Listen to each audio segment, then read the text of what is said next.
nekk derrière les étudiants di leen financer et tout ça donc ñu amaat n'est-ce pas confirmation keroog ndajeem n'est-ce pas ministre yi professeur n'est-ce pas Daouda Ngom wax na ko mais aussi ki xam ne moom mooy ministre Bamba Cissé tamit ñëwaat si nga gis ne peut-être ñi am nañ li ñu naan la matérialité des faits xëy na am na lu ñu téye loo tax ñu wax loolu ñu teg si 1 wala 2 jours ñu dégg ne am na kenn kuñ ci convoqué ku bokk ci benn parti donc loolu nag attention Alaaji Pape am na loo xam ne bu ñu fa duggee mën na indi leneen parce que bu ñu jàppee ne tey jii dafa am ay leader wala am ay homme politique yoo xam ne dañ demoon derrière di financer ay étudiants pour ñuy yëngal réew mi wala di financer ay étudiants pour ñuy génne di grève ñuy financer ay étudiants pour ñu génne n'est-ce pas di incendier n'est-ce pas bien public yi loolu acte terroriste la oui le fait que ay étudiants di génne wala ku nekkul étudiant keneen ku mënta doon très bien ku mu mën a doon ci àdduna nga jóg ne serait-ce que pour amaana li xam ne ay bien public nga taxaw ne da nga koy taal te bul fàttali Bamba Cissé dafa am lu mu la wax. ñu ne dañoo teel a jot information ne. étudiants yi très bien renseignement yu wóor ne dañuy dem saccager réseau yi. restaurant self. c'est ça self ak beneen bi ñaar la. self ak bële argentin. ñu wax ne dañu xëy fajar pour dem fa bu dig léegi ki nga xam ne moom mooy ministre de l'intérieur gannaaw ba ñu jotee renseignement ñoom ñu teel a teg seen dispositif sécuritaire donc bu fekkee yooyu dafa am. loolu fan la jóge c'est enquête bi li tax ñu convoqué ndaw si bu fekkee ñoom ñi yore enquête yi ñun yoruñu ko mais ñi yore enquête yi bu ñu demee ba gis ne dafa am ñu nekkoon derrière di financer yenn amicale wala di financer yenn étudiants pour ñuy yëngal dans ce cas acte terroriste day dugg Alaaji Pape. te loolu day dem ba ci par exemple boo demee ci code pénal am na article 84. article 84 code pénal mu ngi lay waxal képp wala ñëpp ñoo xam ne ak ñu mën a doon taxaw tem rawatina ngeen di incendier ay biens publics loo xam ne état ko moom population boo ko moom ñëpp ko moom dañ koy jàppee acte terroriste te attention boo ko jàppee article ni mu tëdd acte terroriste day dem ci article 279-1 mu lay xamal ne lii nii di article 84 kuñ ci jàpp nañ la si acte terroriste mais da ngay dem nag ci financement terrorisme très bien loolu loi boo xam ne day wax ci financement terrorisme loi boo xam ne day wax ci n'est-ce pas blanchiment de capitaux waaw ak prolifération léegi ñi anticiper na naan xëy na ci leader bi lañ jëm ba ñu woolu la nag waaw dafa am déli loolu ñooñu Alaaji Pape wax ji mu wax man déglu naa waa ji wax loolu Modou Fall ma nekk ca Sen TV ba d'ailleurs jamono ji mu ngi ci loxo yoon la mu wax peut-être bu yemoon ci li autorités yi di wax ne autorités yi de nee nañ nangam mais moom dafa dem sax ba wax ne ñii dañ jël ay étudiants wax leen ñu def ay vidéo ne serait-ce que pour daw mbir mi jël ko jox ko ay opposants notamment ki xam ne mooy seen kilifa télé muy Bougane Gueye tudd Thierno Alassane Sall tudd keneen ak keneen ne dañ leen ko bëgg a jiiñ information yi fu mu ko jëlee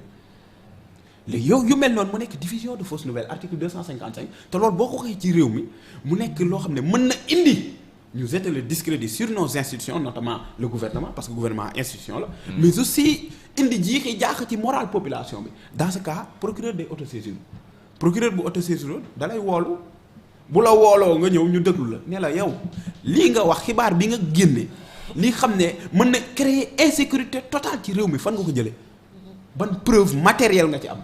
boo fa nekkee naan oui c'est-à-dire nangam na ñu garder la à vue man avant ñu koy garder à vue bind naa ne dañ koy garder à vue parce que li mën ci am preuve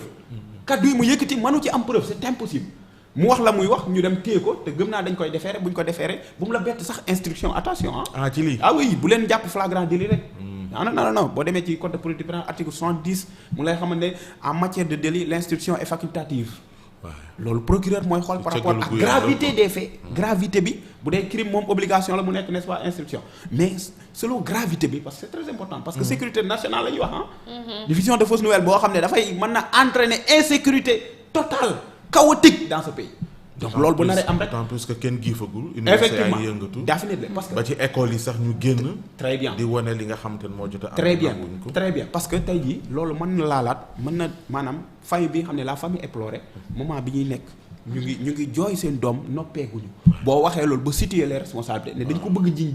diw sax mën na créer famille bële am ñu ci jàppal wala mu indiwaat yeneen te loolu kenn ñaanu ko yàlla ci réew mi moo tax ma ne lu ci am après bu mu la bett donc fi ma ciy daanalee mooy kii xam ne moom mooy ndaw si xam ne dégg naa ñu ne convoqué nañ ko te mu bokk ci RV bu Thierno Alassane Sall foofu tamit maa ngi la doon wax n'est-ce pas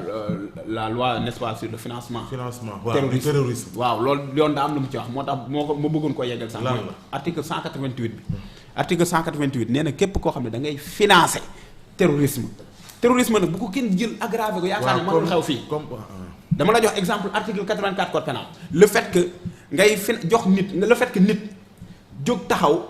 bien public nga koy taal wala nga koy détruire acte terroriste la c'est très important léegi kii xam ne dafay financer pour ñu def jëf yu ni mel kooku loi bi notamment l'article 188 nee na yow mi koy joxe maanaam di financer ak ñaata nga mën a joxe yoon da lay daan 5 ans ba 10 ans d'emprisonnement wala yamul ci loolu de. alinéa 2 bi ne la waxuma la sax nga joxe mais ngay def la tentative maanaam nga doon essayer di financer jotoo financer ba yaa ngi doon essayer même daan bi day dalaat sa kaw. wala nga participer ci wala nga contribuer ci wala entente am seen diggante ñu jàppee la complice yat bi day dal sa kaw moo tax ma ne la mbir mi buñ xóotalee ba ci biir a biir bu mu la bett nga dégg diw ak diw ak diw wala bu mu la bett nga dégg ci yenn arrestation yoo xam ne. wax dëgg yàlla peut-être mën naa indi jiixi jaax ci. d'accord Mamy dafay ñëw ci lecture autopsie bi balaa ñuy dalal gan bi. Mamy ay alors conclusion autopsie étudiant Abdoulaye Ba. Lieu d'expertise laboratoire d'anatomie et de cytologie pathologique hôpital général Idrissa Pouye bu Grand Yoff. Date de constatation du décès 9 février 2026 médecin légiste docteur M.A. Diallo selon donc autopsie bi ñu jot contexte bi mooy suite au décès de l'étudiant Abdoulaye Ba dafa am hypothèse yu bari yu circuler quant aux circonstances de sa mort pour ñu mën a nag établir les causes exactes du décès autopsie médico-légale complète bi réalisé nañu ko bi ci jiitu mooy constatation lésionnelle yi examen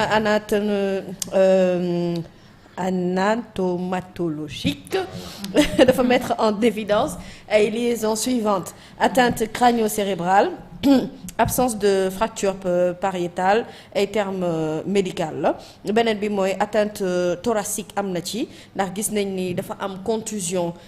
thoraco-abdominale postérolatérale gauche am itam double fracture de l'arc postérieur am fracture de l'arc postérieur de la 11e côte gauche ak yeneen ci donc loo xam ne dafa concerner atteinte thoracique bi comme ay plaies profondes linéaires hématome et atteinte également abdominale ak viscérale analyse médico-légale bi daal li muy fësal pour mooy ni l'ensemble des lésions observées est compatible avec un traumatisme violent à prédominance thoraco-abdominale gauche associé à un traumatisme crânien. Les fractures costales aussi dañoo entraîner ay lésions pulmonaires graves responsables d'un hématothorax volumineux pouvant compromettre rapidement la fonction respiratoire et circulaire et puis léegi nag ñu mën a wax ni cause médico-légale du décès bi mooy le décès est attribuable à un polytraumatisme sévère thoraco-abdominal et crânien compliqué d'hémorragie interne massive ci conclusion bi autopsie bi di wax ne les constatations autopsiques permettent ñu écarter lépp loo xamante ne c'est une cause naturelle isolée telle que lu mel ni ay crise d'asthme comme dañ doon wax na Abdoulaye dafa asthmatique est-ce que deful crise d'asthme loolu moo tax mu génn àdduna conclusion autopsie bi dafay wane ni cause naturelle boobu dañ koy isoler di orienter li nga xam ne moom mooy cause du décès yi ci benn mécanisme traumatique majeur bu entraîner benn défaillance cardio-respiratoire aiguë secondaire à des hémorragies internes multiples voilà donc ce que dit li nga xam ne moom mooy autopsie bi. doy na waar bon jërëjëf xam naa rek sans tarder comme invité bi boobaak léegi mu ngi toog suba ji incha allah dinañ ci ñëwaat. ñu daal di koy bàyyi mu daal di nuyoo Mamadou Lamine Ba entrepreneur et président du parti Wareef ñu nuyu la bàyyi la nga nuyoo ñu ñuy bàyyi xel. asalaamaaleykum wa rahmatulahi taala wa barakaatu. waaleykum salaam. maa ngi leen di nuyu bépp mbindeef bu ñooy seetaan biir Sénégal. ak li bitim réew. di jiital nuyoo bi si suñu kilifa diine yi kilifa aada yi di nuyu bépp tarixa